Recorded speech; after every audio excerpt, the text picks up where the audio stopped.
Oke, assalamualaikum warahmatullahi wabarakatuh. Berjumpa lagi dengan saya, dan untuk kesempatan kali ini saya masih berbagi seputaran gangguan asam lambung, beta anxiety yang pernah saya alami.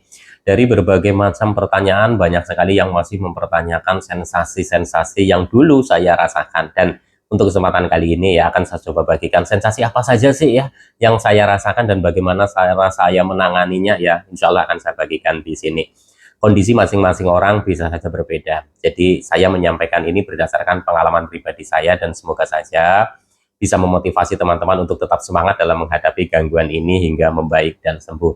Dan perlu saya sampaikan ke teman-teman ya, saya bukan dokter ya, bukan ahli medis, bukan ahli terapi, juga bukan ahli obat-obatan ya. Saya hanya orang yang pernah menderita gangguan ini dan alhamdulillah sudah sembuh. Kalau saya bisa sembuh, saya yakin teman-teman juga bisa sembuh. Oke, langsung saja untuk menyingkat durasinya. Dimulai dari sensasi di area perut ya, teman-teman ya. Jadi nanti di area perut ya, terus di area dada ya, terus di area kepala ya, terus dari sensasi-sensasi yang lainnya ya, teman-teman ya, termasuk rasa takut, rasa khawatir dan sebagainya. Tapi saya akan mulai ya, yang sering sekali bertanya itu adalah dari area perut dulu ya, teman-teman. Sebenarnya dari ujung kaki sampai dengan ujung kepala banyak sekali sensasi yang saya rasakan ya, tapi pertanyaan yang sering adalah biasanya di sensasi area perut, area dada, area kepala ya, teman-teman ya. Oke, yang pertama adalah saya dulu itu merasakan yang namanya kembung dan begah itu setiap saat ya, teman-teman ya.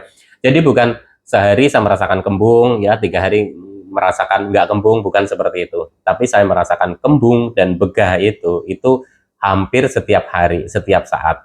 Ketika saya sebelum makan dan sesudah makan pun saya merasakan kembung dan begah ya, teman-teman ya. Dan bagaimana cara saya menanganinya ya, nanti saya akan rangkum ya di bawahnya ya, teman-teman ya. Nanti saya sebutkan dulu ini ya, sensasi-sensasi di area perutnya. Yang kedua adalah saya merasakan perut itu kaku, keras, atau seperti kayak kram gitu ya, teman-teman ya. Jadi dulu saya itu sering merasa takut ketika saya itu merasakan sensasi di area perut itu terasa kaku ya, terasa keras ya, seperti kayak kram. Bahkan ketika saya mau bawa jalan aja ya, teman-teman, itu saya rasanya itu rasa sangat nggak nyaman sekali ya. Saya dulu itu juga merasakan seperti itu. Yang ketiga adalah nyeri yang berpindah-pindah ya, teman-teman ya. Jadi saya dulu sering merasakan yang namanya nyeri berpindah-pindah ya. Kadang di sebelah kiri, kadang di sebelah kanan, kadang di perut bagian bawah, kadang di perut bagian atas ya. Saya dulu merasakan seperti itu juga. Yang keempat itu adalah panas dalam ya. Saya sering mengalami yang namanya dulu itu panas dalam ya, teman-teman ya. Dan sewaktu-waktu juga saya itu merasakan yang namanya di perut itu terasa dingin ya. Jadi saya mengalami panas dalam juga, tapi ya dalam kondisi tertentu ya, saya juga merasakan perut ini kok terasa dingin ya, terasa kayak dingin sekali ya, teman-teman. Saya dulu juga merasakan seperti itu, dan mungkin ya teman-teman yang merasakan seperti saya itu mungkin sudah takut nih, sudah khawatir ya. Nah, ini nanti ya di bawah saya penjelasannya ya, teman-teman ya. Yang kelima itu adalah mual ya. Saya dulu yang namanya mual itu memang tidak apa namanya, tidak setinggi intensitas apa namanya kembung dan begahnya itu ya, tapi ketika saya mual itu bisa seharian itu saya terasa mual ya, teman-teman ya. Jadi saya dulu juga merasakan yang namanya mual ya. Kalau teman-teman sedang mengalami ini kan, teman-teman juga sering bertanya-tanya nih, Bang, kok saya itu mual, Mas, kenapa kok saya mual terus ya. Saya dulu juga merasakannya ya, teman-teman ya.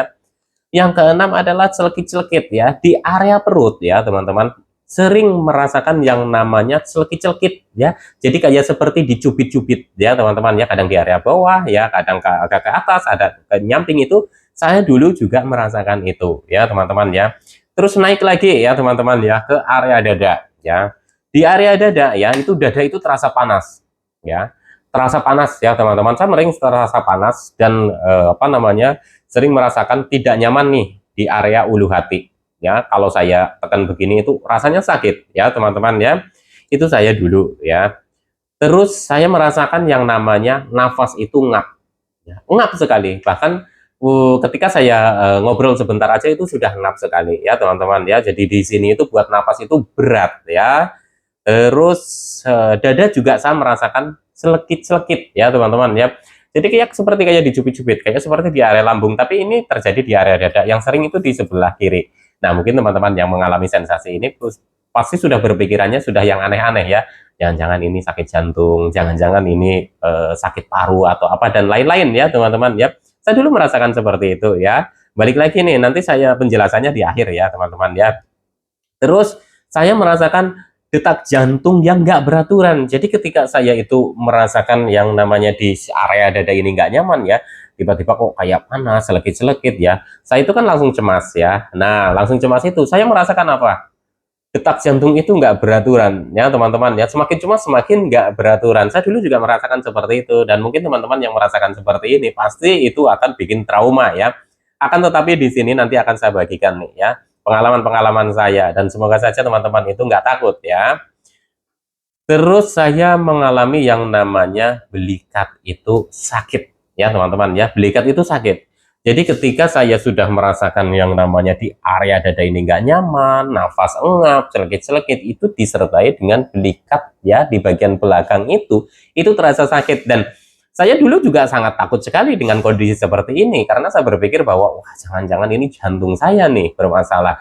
Makanya penting sekali ini ya buat teman-teman ya, ketika teman-teman mengalami sensasi-sensasi seperti ini ya, sebaiknya teman-teman itu sebelumnya itu sudah periksa ke dokter ya. Jadi teman-teman tidak hanya menyamakan sensasi-sensasinya saja, tapi teman-teman itu butuh pemeriksaan dari dokter ya, supaya apa? Dalam menghadapinya nanti teman-teman itu nggak selalu takut, selalu khawatir, selalu cemas ya.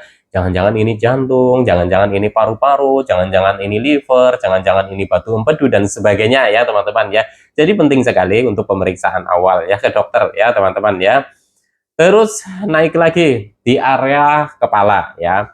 Jadi ketika saya sering mengalami sensasi di area lambung itu yang sudah saya sebutkan, di area dada ya yang sudah saya sebutkan juga ya. Naik lagi sensasi dari leher sampai kepala ya. Jadi saya dulu tuh sering mengalami yang namanya tenggorokan ini nggak nyaman. Bahkan di awal-awal tenggorokan saya itu terasa mengganjal ya teman-teman. Buat nelen itu susah ya teman-teman, kayak nyangsang di sini ya bahasa Jawanya. Jadi kayak nyangkut gitu ya. Saya dulu itu merasakan seperti itu ya teman-teman, dan bahkan saya merasakan itu tuh cukup lama dan itu juga bikin saya itu khawatir ya. Bikin saya khawatir, kenapa ini kok nggak sembuh-sembuh ya, tenggorokan itu terasa mengganjal, itu seperti pokoknya kayak sesuatu hal yang benar-benar bikin risih ya teman-teman ya. Dan itu bikin saya kepikiran juga ya, jangan-jangan ini kanker tenggorokan nih, jangan-jangan ini ada apa namanya apalah gitu ya teman-teman. Intinya berpikirnya itu yang negatif-negatif ya teman-teman ya, jangan-jangan ini, jangan-jangan itu gitu ya. Nah, untuk teman-teman yang sedang merasakan ya tenggorokan mengganjal, itu kan banyak sekali yang menanyakan saya, apakah saya itu merasakan tenggorokan mengganjal. Saya merasakan dan itu cukup lama ya teman-teman, dan bagaimana saya menanganinya ya. Nanti saya akan sampaikan nih ya. Jadi nanti saya sebutkan dulu nanti bagaimana saya menanganinya ya. Nanti teman-teman coba pahami itu ya teman-teman ya. Nah, ketika teman-teman itu merasakan tenggorokan mengganjal itu sama ya. Terus naik lagi ya teman-teman ya. Bibir ya atau di area mulut ya itu terasa seperti kayak sering apa namanya sariawan ya, mulut asam ya, terus pahit ya. Terus saya juga merasakan yang namanya telinga itu berdenging ya teman-teman. Telinga itu berdenging itu cukup lama ya. Saya rasakan itu ya. Jadi teman-teman nih mungkin yang sekarang sedang merasakan sensasi seperti itu berarti sama dengan saya ya. Terus di area mata saya itu terasa perih awal-awalnya ya teman-teman. Saya itu merasa perih ketika dia kasih obat tetes mata, nggak sembuh ya, beberapa kali dikasih obat tetes mata sampai habis ya pemakaiannya, itu juga nggak sembuh-sembuh ya teman-teman ya. Terus lama kelamaan itu mata itu terasa merah terus lama kelamaan itu mata itu terasa kayak buram ya, sayup, tidak berenergi ya, seperti pokoknya rasanya itu seperti kayak ngantuk terus ya teman-teman ya, pokoknya nggak berenergi lah ya teman-teman ya. Terus saya merasakan juga di area hidung itu ya, itu sering mampet ya teman-teman ya, sering mampet ya. Sering mampet ya, kadang nanti apa namanya sebelah kiri, nanti dimiringin sebelah kanan ya teman-teman. Itu saya dulu juga merasakan ya, sering mampet hidungnya tapi nggak pilek ya. Terus di area kepala, saya merasakan yang namanya kepala itu berat ya. Kepala itu kenceng sekali, seperti kayak rasanya itu pokoknya kenceng kayak diikat ya teman-teman ya. Itu saya dulu merasakan seperti itu. Terus pusing itu sudah pasti, tiap hari saya itu merasakan yang namanya pusing ya. Gliyeng atau kliengan atau oleng itu ya teman-teman, saya itu dulu merasakan setiap hari ya teman-teman ya, naik turun intensitasnya, naik turun intensitasnya. Dan ini ya, ketika teman-teman merasakan seperti ini, teman-teman itu kan pasti akan merasakan yang namanya seperti kayak takut kemana-mana, takut beraktivitas dan lain-lain. Itu berarti sama seperti saya dulu ya. Tapi teman-teman nggak usah takut, ini juga nanti ya, sensasi-sensasi ini juga akan pulih ya teman-teman ya. Terus di area belakang leher itu ya, itu terasa kaku ya teman-teman, terasa kaku, pokoknya kenceng, kaku, kepala seperti terasa diikat ya teman-teman ya. Itu saya dulu juga merasakan seperti itu ya. Terus rambut rontok, apakah saya merasakan rambut rontok? Saya itu merasakan ya teman-teman ya, saya mengalaminya ya. Rambut itu rontok, bener-bener rontok ya teman-teman ya. Jadi ketika garuk-garuk aja langsung brul ya, ketika nyisir juga brul ya teman-teman ya. Tapi teman-teman nggak usah khawatir ya, memang kebanyakan menderita gangguan asam lambung ya, GERD ya, anxiety juga mengalami seperti itu. Teman-teman juga nggak usah khawatir, sensasi-sensasi seperti ini juga nanti akan hilang ya teman-teman ya. Nanti teman-teman juga akan sembuh ya, kalau asam lambung teman-teman sudah mulai normal lagi ya, GERD-nya teman-teman sudah sembuh, kecemasan teman-teman terkendali, energinya meningkat karena mentalnya sudah naik ya. Karena pemicu dari sensasi-sensasi yang muncul ini ya teman-teman ya, itu juga banyak faktornya ya. Ada yang bilang dari kecemasan, oke, bisa ya teman-teman ya. Apa karena ini dari lambung ya, itu salah satunya ya teman-teman. Jadi ini kan seperti putaran yang tidak ada ujungnya ya teman-teman. Karena apa? Ketika kita mengalami cemas, kita mengalami sensasi seperti itu ya. Ketika kita mengalami sensasi itu, kita itu bikin cemas. Nah inilah, kalau sudah masuk ke lingkaran ini, penyembuhannya atau pemulihannya memang butuh proses, dan teman-teman itu perlu sadari dan teman-teman itu perlu pahami ya teman-teman ya. Oke, saya akan bahas nih bagaimana cara saya menanganinya ya teman-teman ya. Yang dari pertama, saya untuk kesempatan kali ini ya, saya akan coba bahas itu sensasi fisiknya ya teman-teman ya. Nanti di video berikutnya ya, insya Allah saya akan bagi juga sensasi psikis ya, ketakutan, kekhawatiran, apa saja yang saya rasakan. Insya Allah nanti akan saya bagi di video berikutnya ya teman-teman ya. Oke, ya sebelum saya lanjut bagaimana cara saya menangani sensasi-sensasi itu ya, untuk teman-teman yang belum subscribe ya, belum aktifkan notifikasinya, bila dirasa video-video saya itu bisa membantu teman-teman, bisa memotivasi teman-teman, mohon dukungannya untuk subscribe ya teman-teman, dan aktifkan notifikasinya supaya pas pada saat saya live nanti, teman-teman itu akan mendapatkan pemberitahuan dan teman-teman bisa bertanya langsung secara online ya, ke apa saja yang mau ditanyakan tentang pengalaman pribadi saya saat saya terkena gangguan ini ya teman-teman ya. Oke, yang pertama, saat saya merasakan kembung dan begah, apa yang harus saya lakukan ya. Jadi gini ya teman-teman, sensasi-sensasi yang saya sebutkan ini nanti satu persatu juga akan hilang dengan sendirinya ketika kita sudah mulai normal lagi ya, asam lambungnya, GERD-nya sudah sembuh, energi kita sudah meningkat ya, terus kecemasan juga terkendali ya teman-teman, mental kita juga sudah kembali ya. Itu juga nanti satu persatu itu akan hilang. Akan tetapi pada saat kita sedang merasakan seperti itu, apa yang saya lakukan untuk menanganinya ya, minimal saya untuk meredakan pas pada saat saya merasakan seperti itu ya teman-teman ya. Tapi akarnya ya, ketika kita masih mengalami kecemasan ya, kita masih mengalami asam lambung yang sering tidak normal itu ya, sensasi ini juga akan hilang, timbul, hilang, timbul, hilang, timbul ya teman-teman ya. Pertama, kembung dan begah ya. Ketika saya merasakan kembung dan begah ya, dulu saya juga bingung kenapa terus-terusan seperti ini. Saya sampai menghabiskan berapa botol minyak kayu putih hanya untuk relaksasi dan untuk ngolesin di area perut ya, kadang di area dada ya teman-teman. Karena apa? Itulah apa namanya, cara saya ya untuk meminimalisir ketika saya sedang merasakan intensitas sensasi kembung dan begahnya itu tinggi. Jadi ketika begah dan kembung, saya susah sendawa ya teman-teman ya, saya pasti balurin pakai minyak kayu putih, simple, pakai minyak kayu putih seperti itu ya. Coba kita bawa jalan, biasanya sudah sendawa ya. Kalau sudah sendawa nanti biasanya enakan ya teman-teman. Ini adalah penanganan jangka pendeknya ya teman-teman. Tapi untuk jangka panjangnya, supaya nanti kembung dan begahnya itu normal lagi ya, nggak hilang timbul, itu ya balik lagi seperti tadi. Poin yang pertama adalah kita nanti kalau sudah normal kembali asam lambungnya, GERD-nya sudah sembuh, kecemasan terkendali, energi meningkat, mentalnya juga sudah kembali ya teman-teman ya. Saat yang kedua adalah kaku dan keras. Jadi di area perut saya dulu sering merasakan yang namanya kaku dan keras. Jadi kalau sedang kaku itu kan kita mau aktivitas itu kan susah ya teman-teman ya. Sudah susah, takut lagi ya.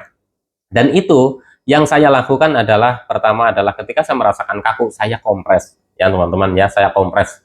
Karena kalau misalkan kayak kaku-kaku itu biasanya ya teman-teman, kalau yang saya amati pada diri saya sendiri, itu kita sedang mengalami yang namanya kayak otot-otot di area perut itu tegang ya teman-teman ya. Jadi untuk membantu supaya rileks ya, itu saya biasanya pakai kompres ya, kompres pakai air hangat ya teman-teman ya, pakai air hangat ya, lama-lama rileks ya, sama lama-lama di perut ini ada hangat-hangat ya, udah gitu nanti bisa dibawa jalan itu enak ya teman-teman ya. Jadi rasanya itu dulu saya itu merasakan perut itu juga terkadang itu muncul namanya perut itu terasa kaku ya, terasa keras seperti kayak mau kram ya teman-teman itu ya. Jadi kompres pada air hangat.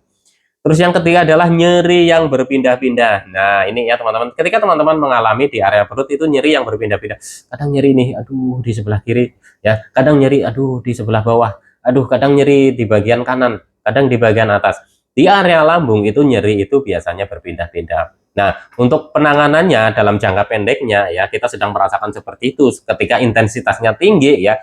Dulu saya itu ketika merasakan seperti itu, saya pakai apa? Saya tetap pakai kayak minyak kayu putih gitu ya, atau aromaterapi. Saya balurin lagi.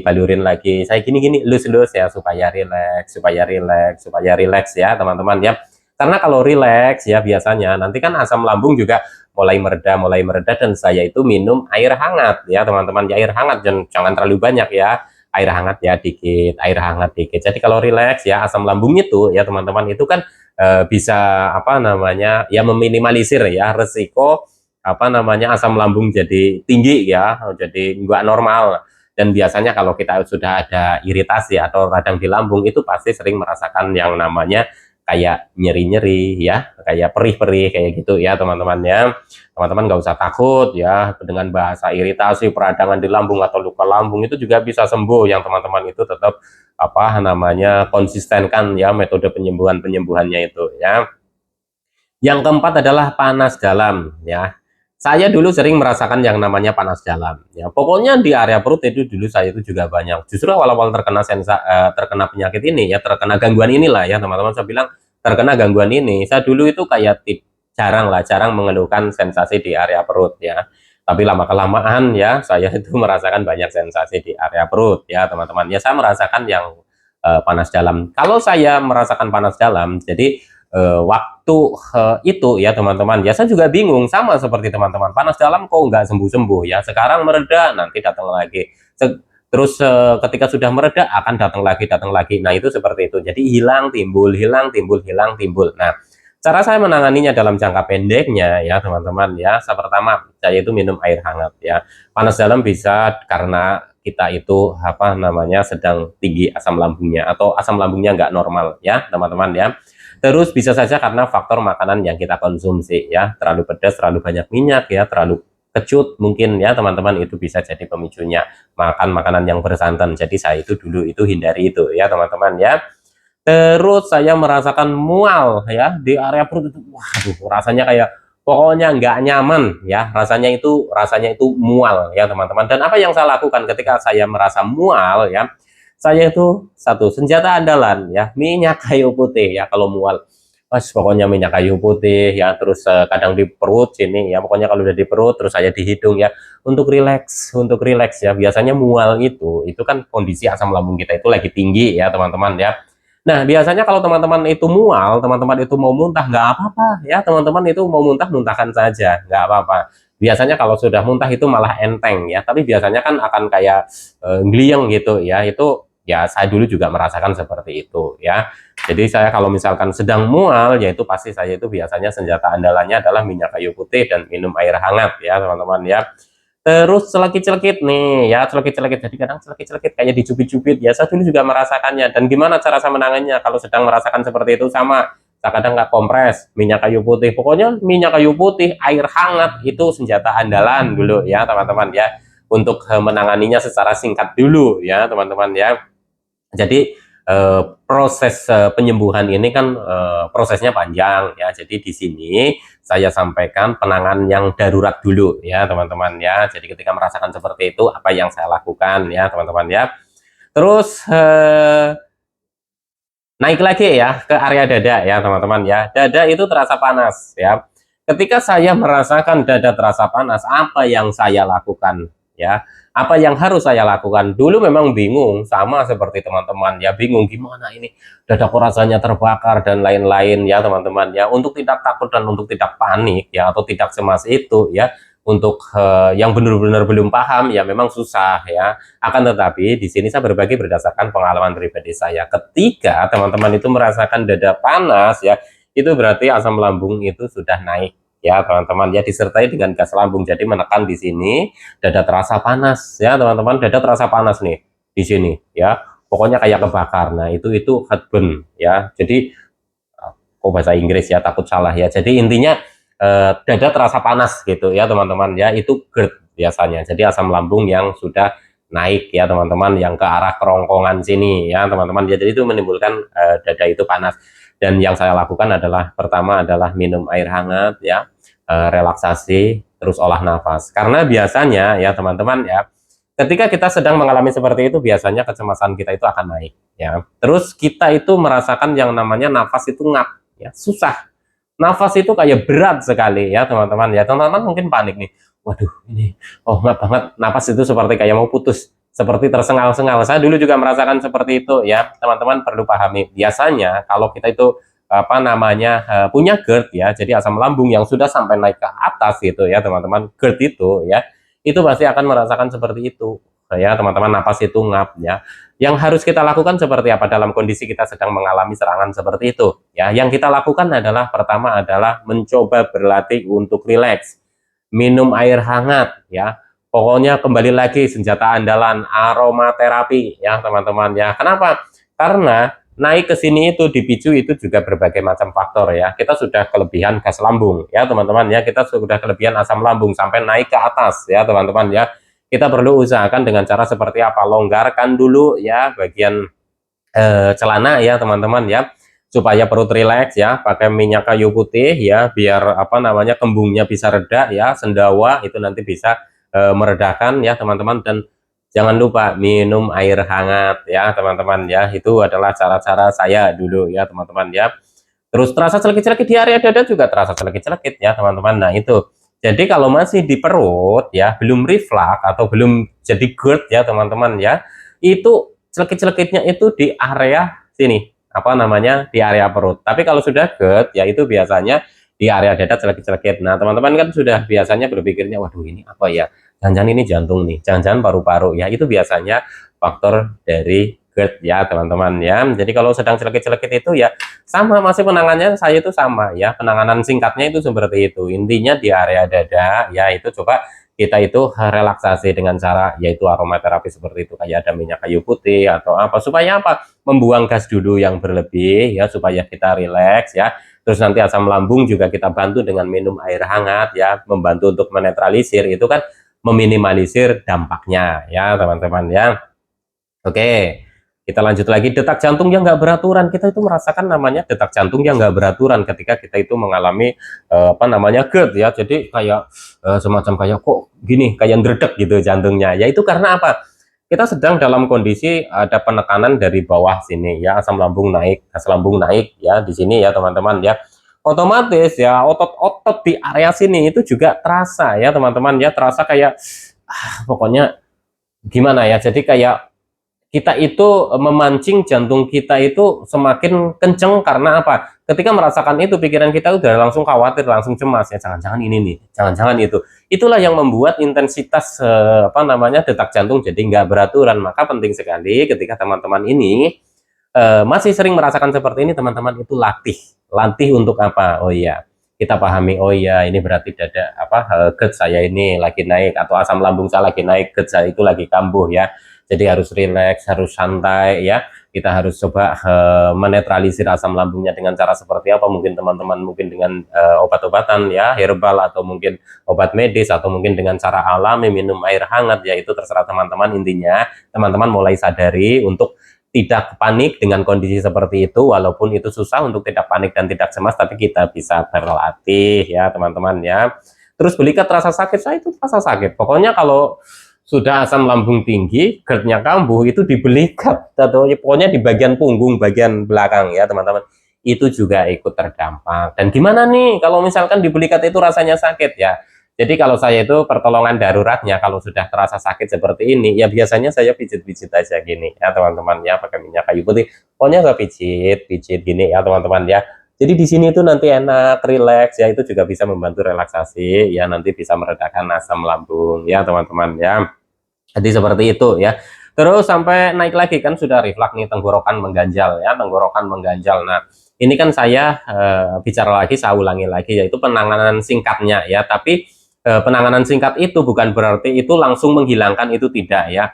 Banyak lagi ada lagi ya metode-metodenya supaya sensasi ini benar-benar itu bisa hilang ya teman-teman. Salah satunya adalah ketika teman-teman itu nanti sudah normal lagi asam lambungnya, GERD-nya sudah sembuh, kecemasan terkendali ya teman-teman ya, dan itu langkah-langkahnya atau proses-prosesnya ya teman-teman itu memang panjang, dan teman-teman itu nanti harus telaten. Jadi yang saya sampaikan di video sekarang ini adalah penanganan singkatnya ya teman-teman ya, jadi mohon teman-teman tidak salah paham ya. Oke, kita lanjut nih di area tenggorokan nih. Tenggorokan kan mengganjal seperti kayak pancingan, kalau saya bilang dulu seperti kayak pancingan ya teman-teman ya. Jadi buat nelen susah, di sini tuh ganjel ya, itu biasa karena apa tadi ya, asam lambung yang sudah sampai ke sini, sampai ke reflux itu mengiritasi ini di area tenggorokan. Jadi penanganannya adalah ketika saya merasakan seperti itu, bantu tenggorokannya supaya cepat pulih dengan cara seperti apa? Konsumsi minumnya ya, hindari dulu makanan-makanan atau minuman yang sifatnya apa ya, terlalu banyak pemanisnya ya, terlalu strong rasanya ya. Jadi saya cukup minumnya air hangat, sering air hangat dan air hangat gitu ya teman-teman ya. Makanan yang terlalu berminyak, bersantan, kecut dan pedas saya hindari dulu untuk membantu supaya tidak terasa ganjelnya ini itu terus-terusan. Telinga berdenging ya, saya merasakan telinga berdenging itu cukup lama ya. Semakin saya pikirkan itu akan semakin terasa intensitasnya. Dan bagaimana cara saya itu menangani telinga berdenging? Telinga berdenging itu nggak akan bisa langsung hilang yang dulu saya rasakan ya teman-teman ya, akan tetapi itu bertahap, lama kelamaan tidak mengganggu dan biasa lagi. Nah itu karena sering refluksnya asam lambung, jadi di area THT ya, tenggorokan, hidung dan telinga pastinya itu akan terdampak ya. Tapi kalau lagi berdenging gitu ya, saya coba alihkan saja ya teman-teman ya, saya alihkan gitu. Kalau kita ikutin, aduh ini berdenging, kita ikutin lagi, itu tambah dengingnya seperti tambah kenceng ya. Jadi saya alihkan lagi dengan cara seperti apa? Saya kegiatan lah ya teman-teman ya. Jadi telinga berdenging itu juga nanti akan normal dengan sendirinya ya teman-teman ya. Pokoknya kalau secara keseluruhan ya kita sudah sembuh dari gangguan ini, nanti juga hilang ya, bertahap ya teman-teman ya. Telinga berdenging, terus kita itu merasakan yang namanya mata buram ya, terus perih ya, itu juga saya dulu merasakan seperti itu. Kenapa? Balik lagi itu karena kita itu reflux, sering reflux asam lambungnya. Jadi THT tenggorokan, hidung dan telinga yaitu terdampak, sering mampet dan sebagainya ya, terus perih, mata perih, buram dan sebagainya itu juga bisa terdampak. Dan cara menanganinya saya, kalau memang lagi perih itu saya istirahatkan ya, kurangi menatap layar HP, scroll dan lain-lain, dan cobalah teman-teman itu berusaha untuk istirahat yang cukup. Memang susah, ini susah, tidak segampang saya ngomong istirahat yang cukup, tapi teman-teman bisa kalau dilatih ya teman-teman ya. Jadi caranya kalau lagi perih, ini matanya perih atau apa, ya sudah dibawa merem aja dulu gitu ya teman-teman ya. Perih, terus di hidung ya, hidung itu sering tersumbat tapi nggak pilek ya, itu ya sama, masih efek karena sering reflux asam lambung kalau menurut saya ya teman-teman ya. Yaitu caranya saya dulu sering pakai inhaler ya, inhaler itu ya teman-teman ya. Karena ini kan saya berbicara adalah penanganan singkatnya aja ya, tapi nanti kan secara garis besar intinya kalau kita sudah sembuh dari gangguan ini, itu sensasi juga akan hilang satu persatu ya teman-teman ya. Jadi saya pakai inhaler itu juga bisa meredakan ya teman-teman ya. Inhaler, minyak kayu putih, atau mungkin fresh care itu juga bisa ya teman-teman ya.